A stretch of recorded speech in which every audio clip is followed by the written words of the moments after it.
தியாகதுர்கத்திலிருந்து திருவண்ணாமலைக்கு வருகின்ற சாலை என்பது பகல் நேரத்திலேயே இல்லை, பகல்ல கூட எனக்கு தெரிஞ்சு 2 பஸ் என்னமோ தான் ஓடுச்சு, பைக்கு கூட வராது.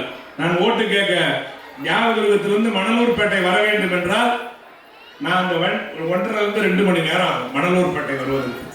அப்படிப்பட்ட சாலையில் இன்றைய தமிழகத்திலே அதிக போக்குவரத்து உள்ள சாலைகள் பட்டியலில் தியாகதுர்கம் திருவண்ணாமலை இருக்கின்ற அளவுக்கு 4 வழி சாலையாக உயர்த்தப்பட்டிருக்கிறது மாண்புமிகு அமைச்சர் ஐயா அவர்கள் திராவிட மாடல் ஆட்சி. அதுவும் மிகப்பெரிய சாதனை திட்டம் தான்.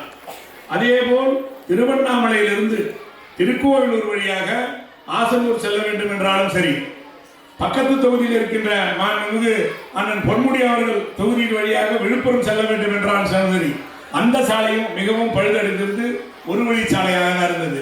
அப்படிப்பட்ட சாலையை சென்னை திருச்சி சாலை போல் 4 வழி சாலையாக மாற்றப்பட்டு சாதனை படைத்ததும் திராவிட மாடல் ஆட்சி மாண்புமிகு அமைச்சர்.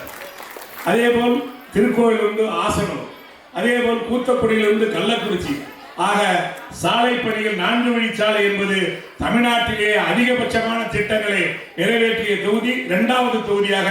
அதுவும் 4 வழி சாலை என்றால் முதல் மாவட்டம் கள்ளக்குறிச்சி மாவட்டம் தான்.